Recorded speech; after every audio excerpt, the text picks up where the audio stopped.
Mengungkap kronologi kejadian petugas patwal bernama Brigadir DK yang mengawal mobil dinas berplat RI 36 arogan di Jalan Jenderal Sudirman pada Rabu, 8 Januari 2025. Kejadian bermula dari melerai keributan kini berujung di sanksi teguran. Utusan khusus Presiden Bidang Generasi Muda dan Pekerja Seni Raffi Ahmad mengakui jika mobil RI 36 adalah kendaraan yang kerap ia gunakan. Namun demikian saat kejadian, Raffi tak ada dalam mobil tersebut karena sedang dalam perjalanan menjemput dirinya. Raffi menyatakan Brigadir DK telah dievaluasi oleh pihak kepolisian. Raffi pun berjanji timnya akan lebih berhati-hati dan bijak saat berkendara. Sementara itu, Wakil Direktur Lalu Lintas Polda Metro Jaya AKBP Argo Wiono mengatakan, Brigadir DK telah dimintai klarifikasi terkait peristiwa tersebut.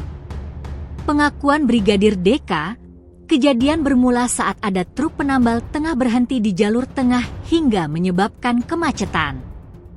Kemudian taksi Silverbird Alphard yang berada di belakang truk berupaya menghindar ke arah kanan atau berpindah jalur. Buntur kejadian ini, Brigadir DK diberi sanksi teguran untuk lebih humanis pada saat melaksanakan kegiatan pengawalan. Selanjutnya Polda Metro Jaya akan mencari pengemudi taksi Alphard untuk dimintai klarifikasi.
Download Tribun X sekarang, menghadirkan lokal menjadi Indonesia.